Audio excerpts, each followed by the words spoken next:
तो ठीक है, सुप्रीम कोर्ट अगर सेटिस्फाई है तो उसमें कोई दिक्कत नहीं। उनके लोग पहुंचते थे, जेब में इंक होता था, सीधे इंक डाल देते थे, अनवेलेट कर दें पूरे बॉक्स को। जो है कितना खर्च आता था। बहुत अच्छी व्यवस्था सरकार ने ईवीएम की लाई। एक प्रधानमंत्री अपने देश के ऊपर भी नजर रखता है, बाहर भी नजर रखता है। क्या अनपढ़ों वाली बातें हैं, जो आम लोग यहाँ सड़क पे डिबेट करते हैं ना, उस तरह की ये भाषा है। कौन आएगा? ममता बनर्जी, राहुल गांधी, जो अपने संसदीय क्षेत्र को नहीं संभाल सका, वो देश को संभालेगा। अभी इनका अस्तित्व खत्म हो रहा है। इतना झूठ बोलते हैं, इतना झूठ बोलते हैं, कितने झूठ है, गिनते गिनते कान पक गए हैं। कन्हैया कुमार तो पीएम कैंडिडेट के मटेरियल है, उनके अंदर इतनी काबिलियत है। मटेरियल है कन्हैया। वो अपनी सीट तो जीत नहीं पाया 19 में बेगूसराय में, पता नहीं कितने लाख से आ रहा है? 60 साल तक बीजेपी को लोगों ने नहीं आने दिया, उसके लिए कुछ बोलेंगे? किसके लिए? बीजेपी में 60 साल थी कहाँ? 80-82 में तो बनी है, 60 साल कहाँ हो गए बीजेपी को? मुझे लगता है ईवीएम को तो शर्मिंदा होना ही पड़ेगा। ये हारेंगे तो ईवीएम पे ही दोष डालेंगे ना। जहाँ जीत जाते हैं वहाँ कैसे ठीक हो जाती है? कहाँ पे? विपक्ष वाले जहाँ जीत जाते हैं। टाइम नहीं मिलता ना इनको बदनाम करने का, फिर मिठाई के डब्बे खुल जाते हैं इनके। किसी को ये पता नहीं होता कि कौन सी मशीन कहाँ जाएगी।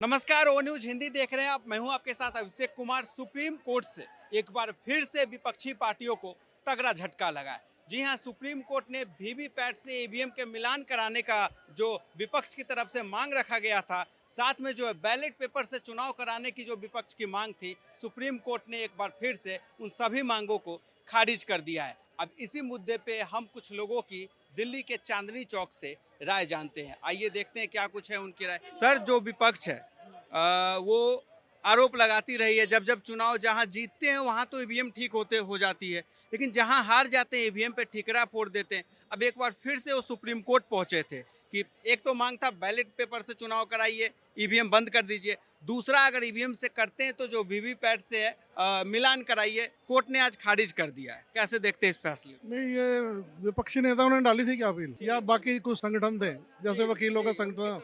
प्रशांत भूषण जो है वो वकील बने थे। लेकिन वो मेरे को लग रहा है कांग्रेस ने अपने घोषणा पत्र में भी नहीं डाला था कि ईवीएम हटाएंगे हम। तो ठीक है, सुप्रीम कोर्ट अगर सेटिस्फाई है तो उसमें कोई दिक्कत नहीं है। बाकी इलेक्शन कमीशन की जिम्मेवारी है, फेयर चुनाव होने चाहिए। सुप्रीम कोर्ट ने अपना देख लिया है कि सब ठीक है, तो ठीक है, फिर जो चुनाव हो रहे हैं तो ठीक है। इसका तो इसमें विपक्ष जो ये आरोप लगाता है कि ईवीएम हैक हो जाता है, ईवीएम में छेड़छाड़ हो जाता है, कितनी सच्चाई है? क्योंकि कोर्ट ने तो आज कह दिया है कि देखिए, ऐसा कोई अब तक हमारे संज्ञान में ऐसी कोई खबर नहीं आई है या कोई साबित नहीं कर पाया। हाँ, तो जांच करी होगी ना, उन्होंने देखा होगा, सवाल जवाब इलेक्शन कमीशन से लिए होंगे। तो अगर वो सेटिस्फाई हो गया सुप्रीम कोर्ट तो अच्छी बात है, उसमें कोई दिक्कत नहीं है। ऐसा क्यों होता है विपक्षी पार्टियों के साथ? जहां जिस राज्य में चुनाव जीत जाते हैं वहां ईवीएम ठीक हो जाता है, जहां हार जाते हैं ईवीएम को दोषी ठहरा देते हैं। यानी अपनी गलतियों को क्या छिपाने की कोशिश कर रहे हैं क्या इसके आड़ में? क्या पता क्या शक हो रहा था, लेकिन अगर कोर्ट ने फैसला दे दिया है तो अब तो कोई आवाज उठाएगा नहीं ना। अब तो सुप्रीम कोर्ट जो है वो भी मान गया है, विपक्ष की जो याचिका थी उसे खारिज कर दिया। बैलेट बॉक्स से चुनाव कराने को लेकर, वीवीपैट से ईवीएम के मिलान को लेकर सभी याचिकाओं को खारिज कर दिया है। जब बैलेट पेपर से चुनाव होता था तो उस समय जहाँ पे जिसकी सरकार होती थी, जहाँ पे जिसका सांसद होता था, कौन सा बूथ ज्यादा संवेदनशील है, उनके लोग पहुंचते थे, जेब में इंक होता था, वहाँ पे बॉक्स के पास वही जाता है जो वोटिंग करता है, सीधे इंक डाल देते थे, अनवेलेट कर दें पूरे बॉक्स को। जो है कितना खर्च आता था। बहुत अच्छी व्यवस्था सरकार ने ईवीएम की लाई। अपोजिशन वाले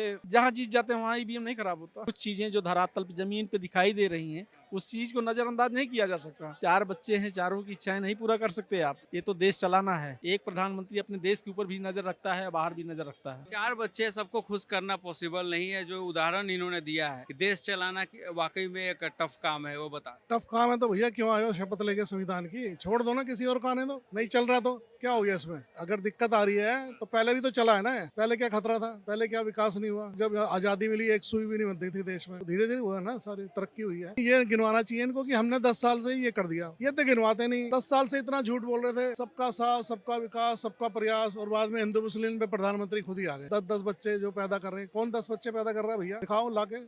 5 लाख रुपए इनाम ले लो मेरे से। जिसके 2014 के बाद 10 बच्चे हो गए आज तक, मैं 5 लाख रुपए कैश इनाम दूंगा। ये क्या अनपढ़ों वाली बातें हैं, जो आम लोग यहाँ सड़क पे डिबेट करते हैं ना, उस तरह की ये भाषा है। देश में जब बात रोजगार की होती है, बढ़ती जनसंख्या की, तो इस बीच नहीं लगता जनसंख्या नियंत्रण कानून भी जरूरी है? देश में अब हो गया है। अरे ये समस्या आज से है क्या? मोदी सरकार अगर आई है, उनको समस्या लग रही है तो तुम छोड़ दो ना भैया, किसी और को आने दे, वो संभालेगा 140 करोड़ लोगों को। जब तुम आ रहे थे तो तब तो कर रहे थे 135 करोड़ मेरे देशवासियों, तब तो गले लगा रहे थे।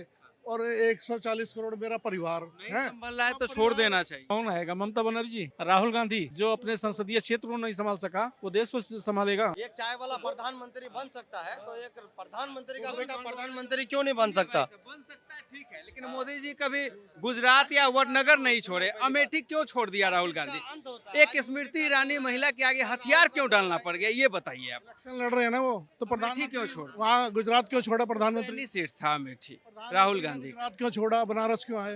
दिल्ली संभालना पड़ा, 15 साल गुजरात संभाला, उसके बाद दिल्ली से लड़ते हैं ना, फिर गुजरात छोड़ के यहाँ कैसे आ गए भैया? लेकिन गुजरात उनके ऊपर सवाल नहीं उठा रहे। की जनता लगातार प्यार दे रही। क्लीन स्वीप लोकसभा में और विधानसभा में भी 7वीं बार बड़ी जीत हुई है। भारत जैसे देश में आप भी समझते होंगे 7 बार कोई सरकार बंगाल में बसु साहब ने किया था। बस देखो ऐसा है, ये जो बोल रहे हैं ना 400 पार, 400 पार का मतलब है ये 400 साल तक ये पार्टी खत्म हो जाएगी, अब आएगी नहीं। ये कह रहे हैं 400 पार, 400 साल पार के बाद आएंगे ये। अभी इनका अस्तित्व खत्म हो रहा है। इतना झूठ बोलते हैं, इतना झूठ बोलते हैं। कितने झूठ है, कोई गिनते गिनते कान पक गए हैं। गांधी परिवार बरेली, अमेठी ये जैसी पुश्तैनी सीट क्यों छोड़ रहा है? सवाल नहीं है क्या, ये सवाल क्या है? इलेक्शन तो लड़ रहे हैं ना। बरेली अमेठी का सीट क्यों छोड़? अरे कहीं भी लड़, जब प्रधानमंत्री वहाँ से लड़ रहे हैं उनके लिए हम पूछ रहे थे। वहाँ से क्यों लड़ते थे पहले, गुजरात से यहाँ क्यों आ गए यूपी में? कोई कहीं से भी लड़ सकता है, उसमें क्या दिक्कत? तो लड़ तो रहे हैं कम से। विदेश में थोड़ी लड़ रहे हैं। केरल कहाँ पे है? अमेरिका में है क्या, या बाहर किसी दूसरे देश में है? हमारे हिंदुस्तान में कोई भी कहीं से खड़ा हो सकता है, मैं भी खड़ा हो सकता हूँ। अब कहोगे वो कन्हैया कुमार यहाँ क्यों आ गया, दिल्ली से लड़ रहे हैं, तो क्या सवाल उठाओ लोग? कन्हैया कुमार का नाम लिए हैं तो सर ये सुन लीजिए,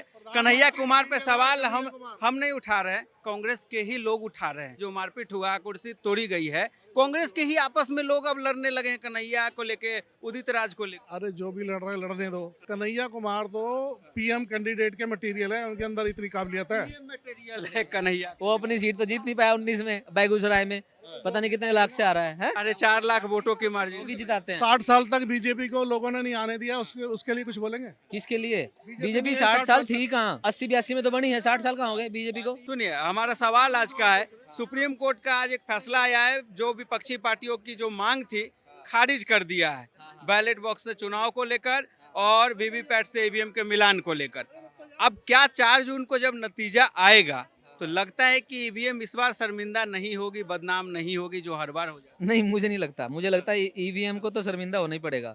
ये हारेंगे तो ईवीएम को ही दोष डालेंगे ना। अब एक बात बताओ, जब बीजेपी 400 की बात कर रही है, ये लोग अपने कांग्रेस 52 से 53 पे नहीं आ पा रही, गठबंधन हो नहीं पा रहा। केजरीवाल ने दिल्ली में 3 सीटें दे दी, पंजाब में अपनी जगह पे नहीं दी। ममता ने गठबंधन कहने को गठबंधन पे है, पर सीट अपनी डिक्लेयर कर दी।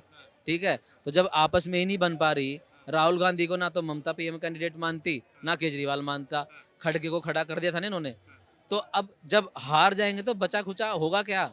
इलेक्शन डे पे देखना 3-4 न्यूज आएगी, वहाँ पे ये हो गया, वहाँ पे वो हो गया, ये ईवीएम ये होगा। जो डमी ईवीएम होती है, जो एक्स्ट्रा उसमें रखी होती है स्पेयर में, उनको लेके 2-4 बातें बनाएंगे और ये ईवीएम तो फिर से ईवीएम का रोना होना ही होना है। जहाँ जीत जाते हैं वहाँ कैसे ठीक हो जाती है? कहाँ पे? विपक्ष वाले जहाँ जीत जाते टाइम नहीं मिलता ना इनको बदनाम करने का, फिर मिठाई के डब्बे खुल जाते हैं इनके। कोर्ट ने सारी मांग खारिज कर दी। हिमाचल में, कर्नाटक में जीते तो उनका सवाल नहीं होता। मोहम्मद प्राचा और भानु प्रसाद सिंह, सुप्रीम कोर्ट के सीनियर वकील, एडवोकेट, उन्होंने गुहार लगाई सुप्रीम कोर्ट में ईवीएम के खिलाफ।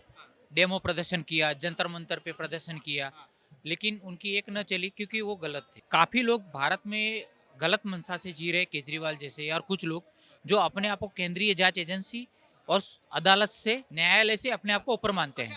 आज जब कोर्ट का फैसला आ गया, आपसे भी मेरा सवाल है, तो फिर इसके बाद जो है, अगर 4 जून को फिर जो पार्टियां ईवीएम पे सवाल उठाएगी, क्या कोर्ट को या चुनाव आयोग को उन पे कड़ा एक्शन नहीं लेना चाहिए? कोई कठोर कार्रवाई नहीं करनी चाहिए? एक चीज होती है मिस यूज ऑफ डेमोक्रेसी, ये मिस यूज ऑफ डेमोक्रेसी हो रहा है। अगर आपको लगता है ईवीएम खराब है तो आप कर्नाटक में, दिल्ली में, बंगाल में सरकार मत बनाओ। और ये पीआईएल डालता कौन है? प्रशांत भूषण। खारिज कर दो। पीआईएल डालता कौन है? प्रशांत भूषण, फालतू का वेल्ला आदमी। आज खुद उन्होंने आके माइक पे स्वीकारा है, उन्होंने पैसे लेके वो पीआईएल डालता है, उसको कोई फर्क नहीं पड़ रहा, ना उसने इलेक्शन लड़ना, ना उसे कुछ करना। तो ये फालतू की बकवासें चलती रहेगी। आज मीडिया के क्या आ रहा हूँ सर, आज मीडिया के कैमरों पे खुद प्रशांत भूषण जी आकर बताए हैं कि हमारी मांग को कोर्ट ने खारिज कर दिया है। खुद बताए। अच्छा, वो प्रशांत भूषण जी के बारे में एक बात याद आ गई मेरे को। वो सोनिया गांधी जी जब यूपीए की सरकार चल रही थी तो उसमें बिना पोर्टफोलियो के मंत्री हुआ करते थे। उसके बाद उन्होंने आम आदमी पार्टी बनाई। आम आदमी पार्टी बनाई तो अरविंद केजरीवाल जी उनसे ज्यादा एक्सपर्ट निकले, तो उनको जूते मार के भगा दिया, पार्टी से ही बाहर कर दिया, राज्यसभा तो गए नहीं। अब वो वकील जिसको कोर्ट ऑफ कंडक्ट के ऊपर फाइन लगी हो, वो इस तरीके की हरकत कर सकता है। तो जिसकी मोरालिटी इतनी गिरी हुई हो, अब उसके बारे में हम क्या बात करें। अब बात ईवीएम की हो गई। ये इलेक्शन जो चल रहा है, इसमें कम से कम जो मेरे पास एस्टिमेटेड आंकड़ा है, उसमें करीब 1.5 मिलियन लोग जो हैं काम करते हैं। इससे ज़्यादा मशीनें होती हैं, उसका सर्वेयर होता है, उसके डेमो होते हैं, उसको चेकअप किया जाता है। किसी को ये पता नहीं होता कि कौन सी मशीन कहाँ जाएगी। सेंटर देती है स्टेट को, स्टेट देती है डिस्ट्रिक्ट को, डिस्ट्रिक्ट देती है ब्लॉक को, ब्लॉक देती है फिर डिस्ट्रीब्यूट करती है। और ब्लॉक पे भी जाके वो फिर मशीनों का कोई आता है, पहले आ गया तो आगे आओ आगे पाओ वाली स्थिति होती है। वो फिर जाके सारे कार्यकर्ताओं के साथ उसका टेस्ट होता है, उसके बाद फिर सील पैक होता है। और इवन हर पार्टी के कार्यकर्ता मौजूद होते हैं। इतना कुछ सिक्योरिटी होती है। आपने कभी किसी कार्यकर्ता को सुना उसने कहा जो ईवीएम में कोर्ट ने भी बताया है कि अब तक हमारे संज्ञान में ऐसा कोई मामला नहीं है जिससे ये साबित हो कि कोई छेड़छाड़ चुनाव में किया जा रहा है। लेकिन हमारा फिर सवाल ये भी है कि बीच चुनाव में जब पहला चरण का वोटिंग हो गया है, आज दूसरा चरण का वोटिंग चल रहा था, इस बीच कोर्ट को ये फैसला, आखिर कोर्ट के ऊपर भी सवाल उठ रहा है, ये फैसला देना कितना जायज है। बीच चुनाव में आप कैसे कर सकते हैं फैसला। अगर मान लीजिए कोर्ट इस फैसले के खिलाफ चला जाता, खारिज की जगह अगर एक्सेप्ट कर लेता, तो क्या होता है ऐसे में। होना क्या था, देखो एक ये इलेक्शन तो होने ही थे, सिंपल सी बात है, लेकिन उसमें कोई चांस नहीं था ना। कोर्ट को भी पता है, सबको पता है कि ये लोग एक होता है ना लक बाई चांस, एक चांस ले रहे थे कि हमारी हार का ठीकरा हम जो फोड़ेंगे उसका एक हमें एक थोड़ा सा सपोर्ट मिल जाए कि हाँ यार हम तो कह रहे थे। लेकिन ऐसा होना नहीं था ना। क्यों नहीं होना था? क्योंकि जब इलेक्शन कमीशन मई 2017 से चैलेंज कर रखा, 8 बार बंदे जा भी चुके हैं कि ईवीएम को कोई बंदा हैक करके दिखाओ। ये सौरभ भारद्वाज ने जो दिल्ली विधानसभा में नौटंकी करी थी, ठीक है, वो सीपी से कनाट प्लेस से कोई फर्जी सी मशीन लेके वो चला गया, ठीक है, वो मशीन लेके कोर्ट में पेश तो हो। लेकिन इसी बुलाई थी तब कोई नहीं गया था। कोई नहीं गया, गए हैं 2-3 बारी, लेकिन वो कुछ कर नहीं पाए उसमें। वो कैलकुलेटर है यार, आप मोबाइल को हैक कर सकते हो ना, तो उसमें इंटरनेट कनेक्ट है ना, वो किसी उस चीज से कनेक्ट है, वो कैलकुलेटर है, वो खराब हार का दोष, हाँ, यानी हार का दोष, अपनी कमियों का दोष ईवीएम की आड़ में छिपाना है। वो लोग चांस लेना चाहते कि ऐसे भी नैया पार नहीं होनी थी। न विपक्षों की सियासत लोगों को समझ में आ रही है, न उनकी कोई नीति समझ में आ रही है, न इनकी कोई राजनीति, न उनका कोई एजेंडा, न उनका कोई घोषणा पत्र। भाजपा का जो मैजिक और रणनीति है उसके आगे वो सारे के सारे धरे के धरे फेल हो जाते हैं। एक डायलॉग होता है ना, नाच न जाने आंगन टेढ़ा। तो जीत नहीं पा रहे हैं तो भाई ईवीएम पे दोष डाल दो, और जीत जाए तो फिर लोकतंत्र जिंदाबाद और मोदी की तानाशाही का लोगों ने जवाब दे दिया। लोग जाग गए, जनता जागरूक होगी। अगर हार गए तो ईवीएम खराब है। कहीं ऐसा तो नहीं है, अब कहीं ऐसा तो नहीं होगा 4 जून को सभी 28 विपक्षी दल एक साथ बैठेंगे एक कुर्सी पे, एक बड़ा सा प्रेस कॉन्फ्रेंस होगा, हम तो चुनाव जीत रहे थे, जैसा हमेशा होता है, जनता हमें वोट दिया लेकिन मोदी जी ने ईवीएम हैक करा दिया। ये शर्मा जी है यहाँ पे, तो उन्होंने 1-2 बार डिबेट में पता क्या कहा था, हमारे पास ईवीएम के खिलाफ तो पूरे पक्के सबूत है, अभी चिंता ना करो, अभी पेश करने वाले हैं, ये है वो है।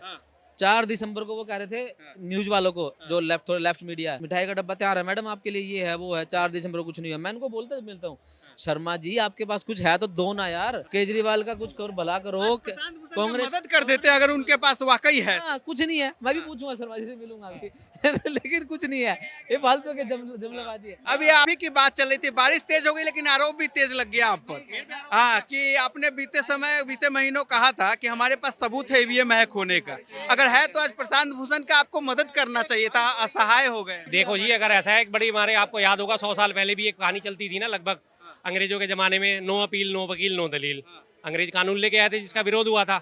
आपको याद होगा 1919 के अधिनियम में ये बात लागू हुई थी कि कोई अपील नहीं, कोई वकील नहीं, कोई दलील नहीं। आज खारिज कर दिया कोर्ट ने। हाँ, तो वही मैं आपको बता रहा हूँ ना, वही तो मैं आपको बता रहा हूँ, मैं शॉर्ट फॉर्म में बता रहा हूँ कि आज से लगभग 100 साल पहले भी यही बात हुई थी, कोई अपील नहीं, कोई वकील नहीं, कोई दलील नहीं। तो आज 100 साल बाद वकील प्रशांत भूषण थे या उन्होंने खुद एक्सेप्ट किया कि कोर्ट ने फैसला दिया है? कोर्ट ने फैसला दिया है। कोर्ट में फैसला देने वाले कौन है? संजीव खन्ना। संजीव खन्ना साहब जब तक दिल्ली हाई कोर्ट में थे, एक भी फैसला बीजेपी के खिलाफ नहीं गया उनका। अब वो सुप्रीम कोर्ट में पहुंच गए, एक भी फैसला बीजेपी के खिलाफ नहीं। उनकी तैयारी आप लोग कर ली है संजीव खन्ना को लेकर, मान लेना चाहिए, इसमें कोई दो राय नहीं है।